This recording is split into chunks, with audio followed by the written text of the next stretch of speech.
Mutual ஃபண்டில் இப்போ முதலீடு செய்வதற்கு ஒரு சரியான நேரம் அதை பற்றி டிஸ்கஸ் பண்ணிவிட்டு அதுக்கப்புறம் இன்றைக்கி பங்குச்சந்தையில் என்ன நடந்ததுங்கிறத வீடியோ எண்டில் பார்க்கலாம்.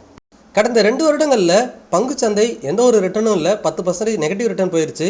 மியூச்சுவல் ஃபண்ட் ஹவுஸுமே நெகட்டிவ் ரிட்டர்னில் தான் இருக்குது. ஆனால் பங்குச்சந்தை தொடர்ந்து புல்லிஷாக இருக்கும்போது பங்குகள் அதிகமான ரிட்டர்ன் கொடுக்கும், அதில் பாதி அளவு மியூச்சுவல் ஃபண்ட் ரிட்டர்ன் கொடுக்கும்.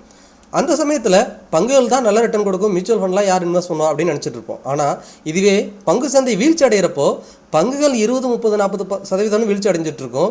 மியூச்சுவல் ஃபண்ட் ஹவுஸ் பார்த்தீங்கன்னா கொஞ்சம் ஸ்லோவாக தான் வீழ்ச்சி அடையும். அப்போ என்ன தோணும், மியூச்சுவல் ஃபண்டில் முதலீடு பண்ணியிருந்தால் இந்தளவுக்கு நஷ்டம் வந்திருக்காது, பங்குகளில் முதலீடு பண்ணதுனால இந்தளவுக்கு நஷ்டம் வந்துருச்சு அப்படின்னு சொல்லிட்டு ஃபீல் பண்ணிகிட்டு இருப்போம். ஸோ மியூச்சுவல் ஃபண்டில் முதலீடு பண்ணவங்க ஓரளவுக்கு ப்ரெஷர் இல்லாமல் ஒரு நல்ல ரிட்டர்னும் பார்த்துட்டு இருப்பாங்க லாங் டைமில். அப்படி பார்க்கும்போது இப்போது கடந்த 2 வருடங்களில் மியூச்சுவல் ஃபண்டில் ரிட்டர்ன் இல்லை, பங்குச்சந்தையிலையும் பெருசாக ரிட்டர்ன் இல்லை. ஆனால் அடுத்த 2 வருடங்கள் நல்ல ரிட்டர்ன் கொடுக்கறதுக்கு வாய்ப்பு இருக்குது. ஆனால் பங்குகளை செலக்ட் பண்ணுறது நமக்கு கஷ்டமாக தான் இருக்கும். இல்லை அந்த பங்குகளை தவறாக செலக்ட் பண்ணிட்டீங்கன்னா பங்கு சந்தை ஏறினாலும் அந்த பங்கு ஏறாமல் இருக்கிறதுக்கும் வாய்ப்பு இருக்குது. ஆனால் மியூச்சுவல் ஃபண்டில் முதலீடு பண்ணிங்கன்னா அந்த ரிஸ்க் உங்களுக்கு கிடையாது.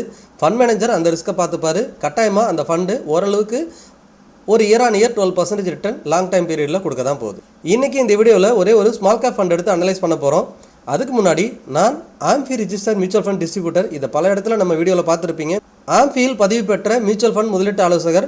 என்னோட ரிஜிஸ்ட்ரேஷன் நம்பர் 326486. இது ஆம்ஃபி வெப்சைட்டில் போட்டிங்கன்னா என்னோட நேம் கோவிந்தராஜ். என்னோட ரிஜிஸ்ட்ரேஷன் நம்பர் வந்துட்டு கோடு ஆக்டிவேட்டில் இருக்கா, ஸோ அது எவ்வளோ நாள் வேலிட் இருக்குது, ஏன்னா 3 year ஒன்ஸ் இந்த ஆக்டிவேஷன் கோடை நம்ம ரீஆக்டிவேட் பண்ணுற மாதிரி இருக்கும். ஸோ என்னோட ஊர் என்ன, நான் பெரம்பலூர் டிஸ்ட்ரிக்ட், இது எல்லாமே இந்த டீட்டெயிலாகவே இதில் இருக்கும், நீங்கள் பார்த்துக்கலாம். நீங்கள் முதலீடு செய்வதற்கு முன்னாடி எந்த முதலீட்டு ஆலோசகரை தொடர்பு கொண்டாலும் அவங்க ரிஜிஸ்டர்ட் பர்சனாக இருக்கிறாங்களா அப்படிங்கிறத அனலைஸ் பண்ணிட்டு நீங்கள் அட்வைஸ் எடுத்துக்கிறது நல்லது. இன்றைக்கி நம்ம மணி கண்ட்ரோலில் ரேண்டமாக ஒரு ஸ்மால் கேப் ஃபண்ட் எடுத்துகிட்டு அதில் லாங் டைம் பீரியடில் ஒரு 10 year இருக்கக்கூடிய லாங் டைம் பீரியட், இப்போ ரீசெண்டாக வந்த ஃபண்டெல்லாம் சூஸ் பண்ணாமல் ஒரு 10 வருடங்கள் இருக்கக்கூடிய ஒரு ஃபண்டை செலக்ட் பண்ணி அதுலேயும் மார்க்கெட் கேப் ஓரளவுக்கு இருக்கிறதா நம்ம ரேண்டமாக செலக்ட் பண்ணுறேன். ஒரு 3வது கேட்டகரியில் 25,000 கோடி ஆக்சிஸ் மியூச்சுவல் ஃபண்ட். இவங்க பார்த்தீங்கன்னா கடந்த 10 வருடமாக இருக்கிறாங்க, இயர் ஆன் இயர் ஒரு நல்ல ரிட்டர்ன் கொடுத்துட்ருக்காங்க. இந்த ஃபண்டு நான் வந்து ரெக்கமெண்டேஷன்லாம் கொடுக்க கிடையாது, ஜஸ்ட் ஒரு அனலைஸ் பர்பஸ்க்காக தான் நான் எடுத்துருக்கிறேன். சரியா, நீங்கள் முதலீடு செய்யறதுன்னா உங்களோட ஃபினான்ஷியல் அட்வைசரை கட்டாயமாக டிஸ்கஸ் பண்ணுங்கள். இந்த ஃபண்டோட NAV பார்த்தீங்கன்னா கரண்ட் NAV 113 இருக்குது. தென் இவங்களோட மார்க்கெட் கேப் 25,516 கோடி இருக்குது. இவங்களுக்கு எக்ஸ்பென்ஸ் ரேஷியோ பார்த்தீங்கன்னா 0.59. ஸோ மற்ற டீட்டெயிலாக இதில் நீங்கள் பார்த்துக்கலாம். அவங்களோட போர்ட்ஃபோலியோ, ஃபண்டமெண்டல் என்ன, ரிஸ்க் மெட்ரிக்ஸ் என்ன, பிஎஸ் ஹோல்டிங், இது எல்லாமே நீங்கள் பார்த்துக்கலாம். நம்ம தேவை அவங்களோட ரிட்டர்ன்ஸ் தான் பார்க்க போகிறோம். அதுவும் இந்த குவார்ட்டர்லி ரிட்டர்ன் தான் நம்ம பார்க்க போகிறோம். இங்கே பார்த்தீங்கன்னா 2017 கரண்ட்டில் 2026 வரைக்கும் இவங்க என்ன ரிட்டர்ன் கொடுத்துருக்காங்க அப்படிங்கிறத இந்த சார்ட்டில் நீங்கள் பார்க்க முடியுது. இது எல்லாமே மணி கண்ட்ரோலில் நீங்களும் செக் பண்ண முடியும். ஸோ இப்போ 2017 பார்த்தீங்கன்னா இந்த ஃபண்டஸ் வந்து 39% ஒரு வருஷத்தில் ரிட்டர்ன் கொடுத்துருக்காங்க. அடுத்து பார்த்தீங்கன்னா 2018 நெகட்டிவ் ரிட்டர்ன் கொடுத்துருக்காங்க. சரிங்களா, இந்த 10 வருஷத்தில் ஏறக்குறைய 2017 2026 இந்த 10 yearல நெகட்டிவ் ரிட்டர்னு பார்த்தீங்கன்னா 2018 கொடுத்துருக்காங்க. அதுக்கப்புறம் 2025 தான் கொடுத்துருக்காங்க. ஸோ 1 by 1 நம்ம பார்க்கலாம். 2018 நெகட்டிவ் ரிட்டர்ன் கொடுத்துருக்காங்க. இந்த சமயத்தில் நம்ம மார்க்கெட்டில் என்ன நடந்திருக்கு, ஏன் 2018 நெகட்டிவ் ரிட்டர்ன் கொடுத்துருக்காங்க அப்படிங்கிறத இங்கே செக் பண்ணலாம். 2018 1 year பார்த்தீங்கன்னா மார்க்கெட் பெரிய ரிட்டர்னே கொடுக்கல. எங்கேருந்து மேலே போனாலும் திரும்ப கீழே வந்தாலும் ஓப்பனிங் எங்கே இருந்ததோ அந்த 10,700 அந்த ரேஞ்சிலே தான் வந்து மார்க்கெட் முடிஞ்சிருக்கு. இங்கே பார்த்தீங்கனாலே உங்களுக்கு தெரியும். ஸோ இந்த வருஷம் மார்க்கெட் வந்து பெரிய பர்ஃபார்மன்ஸ் பண்ணலை, ஸோ நெகட்டிவ் ரிட்டர்ன் தான். அதனால் இந்த ஃபண்ட் ஹவுஸில் நெகட்டிவ் ரிட்டர்ன் கொடுத்துருக்காங்க. 2019 2021 வரைக்கும் பாருங்கள், 20%, 24%, 60% அல்டிமேட் பர்ஃபார்மன்ஸ் கொடுத்துருக்காங்க. இந்த மைனஸில் கொடுத்ததுக்கப்புறம் அல்டிமேட் பர்ஃபார்மன்ஸ். இந்த இடத்துல உங்களுக்கு ஒரு டவுட் வரும், கோவிடில் வந்துட்டு மார்க்கெட் இறங்குனுச்சு, இங்கே மைனஸில் இல்லாமல் நெகட்டிவ் ப்ளஸில் கொடுத்துருக்காங்களே அப்படின்னு தோணும். பட் கோவிடில் பார்த்தீங்கன்னா ஜனவரி, பிப்ரவரி, மார்ச் 2020 இந்த 3 மாதம் கிராஸ் ஆகிடுச்சு. அந்த 3 மாதத்தில் என்ன இறங்குனுச்சோ அடுத்த 6 மாதங்களில் ரிட்டர்ன் கொடுத்துட்டு அதுக்கு மேலே போயிடுச்சுங்க. ஸோ அப்போ 2022 என்ன நடந்ததுன்னு பார்ப்போம். நம்ம ஃபுல்லாகவே டவுன் ட்ரெண்டில் இருந்திருக்கு. ஸோ அப்போ உங்களுக்கு 2 வருஷமாக பர்ஃபார்மன்ஸ் இல்லை. அந்த 2 வருஷமும் மார்க்கெட் வந்து சப்போர்ட் பண்ணலை, இவங்களும் பர்ஃபார்ம் பண்ணலை. 2018 தென் 2022 இந்த 2 வருஷம் தான் கடந்த 10 வருஷத்தில் மைனஸில் ரிட்டர்ன் கொடுத்துருக்காங்க. அதுக்கப்புறம் எப்போ ரிட்டர்ன் மைனஸில் கொடுத்துருக்குறாங்க இங்கே பாருங்கள்.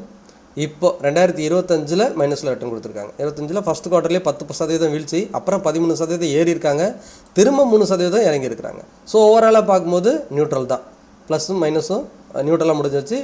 மார்க்கெட் எந்த ரிட்டர்ன் கொடுக்கல, ஸோ அதனால தான் நியூட்ரலாக இருக்குது. ஸோ இந்த வருஷம் இதுக்கப்புறம் தான் நமக்கு தெரியும். பட் 2025 ஏன் அவங்க ரிட்டர்ன் கொடுக்கல, இங்கே மார்க்கெட் பார்த்துருவோமா.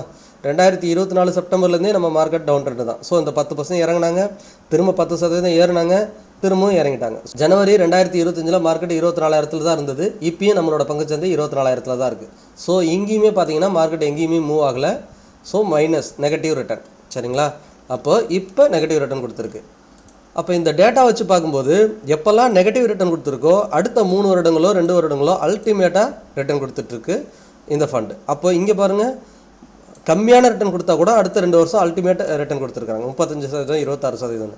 அப்போ இந்த வருஷம் நியூட்ரலாக கொடுத்துருக்காங்க. அப்போ அடுத்த 2 வருடங்கள் மினிமம் 2 வருடங்களாவது நல்ல பர்ஃபார்மன்ஸ் கொடுக்கறதுக்கு வாய்ப்பு இருக்குது. ஒரு வேளை 2026லேயும் ஃபஸ்ட் ஹாஃப் டவுனில் இருக்குன்னா அதெல்லாம் ஒரு ஆப்பர்ச்சுனிட்டியாக யூஸ் பண்ணுங்கள்.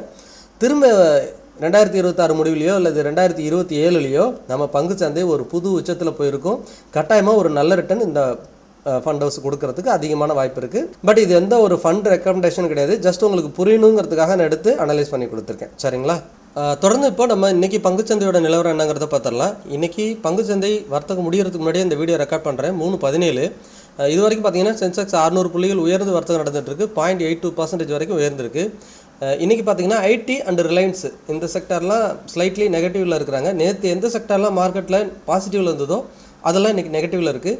நேற்று ஆட்டோ செக்டார் தான் அதிகமான நெகட்டிவில் இருந்தது, 4% வரைக்கும் வீழ்ச்சி செஞ்சுருந்தது. இன்றைக்கி ஆட்டோ செக்டார் 3% உயர்ந்திருக்கு. அதில் பார்த்திங்கன்னா மாருதி, எம்என்டம் இவங்கெல்லாம் நல்லாவே புலிஸில் இருக்கிறாங்க. நிஃப்டி பார்த்திங்கனாலும் இப்போ 250 புள்ளிகள் ப்ளஸில் வர்த்தகம் நடந்துகிட்ருக்கு. 1% உயர்ந்து வர்த்தகம் நடந்துகிட்ருக்கு. மார்க்கெட் ஓப்பனிங் பார்த்திங்கன்னா 24,280. அங்கேருந்து மார்க்கெட் கண்டினியூஸாக டவுன் ஆகிட்டு 24,080 வரைக்கும் 200 புள்ளிகள் வீழ்ச்சி அடைஞ்சது. அங்கேருந்து மார்க்கெட் திரும்பவும் இறுதியாக ரெக்கவரி ஆகிட்டு இப்போ எங்கே ஓப்பன் ஆனிச்சோ அது பக்கத்தில் ஏற்கனவே 24,080 தான் இப்போ வர்த்தகம் நடந்துகிட்ருக்கு. ஸோ என்எஸ்சியில் வர்த்தகம் நடக்கக்கூடிய 3,283 பங்குகளில் அட்வான்ஸு 2,512 பங்குகள், டிக்ளைன் 679 பங்குகள், அன்சேஞ்சு 92, 50 டிவி ஹை தொட்ட பங்குகள் 28, 50 டிவி லோ தொட்ட பங்குகள் 154, upper circuit 100, lower circuit 64. Sector wise பார்த்தீங்கன்னா இன்றைக்கி எல்லா செக்டாருமே ப்ளஸில் இருக்குது. அதிகபட்சமாக ஆட்டோ செக்டார் மட்டுமே 3% மேலே உயர்ந்து வர்த்தகம் நடந்துகிட்ருக்குது. பியூசி பேங்க் 2% மேலே வர்த்தகம் நடந்துகிட்ருக்கு. ஃபார்மா, மெட்டல், மீடியா, ரியாலிட்டி, தலா, பேங்கிங் இவங்கெல்லாம் 1லேருந்து 1.5% வரைக்கும் வர்த்தகம் நடந்துகிட்ருக்கு. இன்றைக்கி நியூட்ரல் ஆர் ஸ்லைட்லி மைனஸ்ன்னு பார்த்தீங்கன்னா ஐடி. நேற்று பார்த்தீங்கன்னா எல்லா செக்டாரும் மைனஸில் இருந்தது, ஐடி மட்டும் நியூட்ரலாக இருந்துச்சு, ஃபார்மா அண்ட் ஐடி. தட் இன்றைக்கி பார்த்தீங்கன்னா எல்லா செக்டாரும் ப்ளஸில் இருக்குது, ஐடி ஸ்லைட்லி நெகட்டிவில் இருக்குது.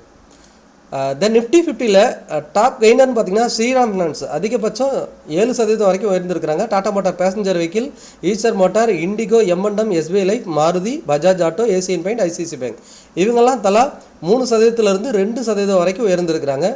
டாப் லூசர்ஸ்ன்னு பார்த்தீங்கன்னா நிஃப்டியில் Infy, Reliance, Eternal, Bharti Airtel, TCS, ONGC, Tata consumer. அதிகபட்சமாக இன்ஃபோசிஸ் 1.5% வரைக்கும் வீழ்ச்சியை சந்திச்சிருக்கு. எஃப்ஐ டேட்டா பார்க்கலாம். நம்ம நேற்று எஃப்ஐ டேட்டா தான் இன்றைக்கி பார்க்குறோம். நேற்று பார்த்தீங்கன்னா மார்க்கெட் வீழ்ச்சி சந்திச்சிருந்தது. எஃப்ஐ வந்து கண்டினியூஸாக விற்றுருக்காங்க. 6,300 கோடி செல் பண்ணியிருக்கிறாங்க. நம்ம மார்க்கெட் இறங்கியிருக்கு. இதுவே நம்ம 9,000 கோடி பை பண்ணியிருக்கோம், ஆனாலும் மார்க்கெட் ஏறலை. ஆனால் இது வரைக்கும் டோட்டலாக பார்த்தீங்கன்னா நம்ம ரீட்டைல் பீப்புள் மட்டுமே 41,800 கோடிக்கு பை பண்ணியிருக்கோம். ஆனால் எஃப்ஐ 28,000 எஃப்ஐ பார்த்தீங்கன்னா 28,100 கோடி ஏறக்குறைய 30,000 கோடிக்கு சேல் பண்ணிட்டாங்க. அவங்களோட நம்ம அதிகமாக தான் பை பண்ணியிருக்கிறோம். இருந்தாலும் பங்குச்சந்தை கீழே தான் இருக்குது. இதுலேருந்து என்ன தெரியுது, நமக்கு ஆல்ரெடி சொன்னது தான், எஃப்ஐ எந்த பக்கம் போகிறாங்களோ அந்த பக்கம் தான் மார்க்கெட் டைரெக்ஷன் போயிட்டுருக்கு. இப்போ நிஃப்டி சார்ட்டில் பார்த்தலாம். நிஃப்டி பார்த்தீங்கன்னா இன்றைக்கி எக்ஸாக்டாக அந்த 24,300 இதுக்கு முன்னாடி நம்மளோட ஸ்ட்ராங் சப்போர்ட் இருந்தது. அதை பிரேக் பண்ணிட்டு தான் மார்க்கெட்டு 23,600 வரைக்கும் வந்துச்சு. பட் இப்போ இன்றைக்கி ஓப்பனிங் பார்த்தீங்கன்னா அந்த 24,303 எக்ஸாக்டாக 24,300 டச் பண்ணிவிட்டு மார்க்கெட் ஃபுல்லாக இறங்கிடுச்சு. திரும்ப அகெயின் அதுக்கு ஒரு 30 புள்ளி தான் இருக்குது. 24,300க்கு ஒரு 30 புள்ளிகள் தான் இருக்குது. 260, 270 அந்த ரேஞ்சில் வர்த்தகம் நடந்துகிட்ருக்கு.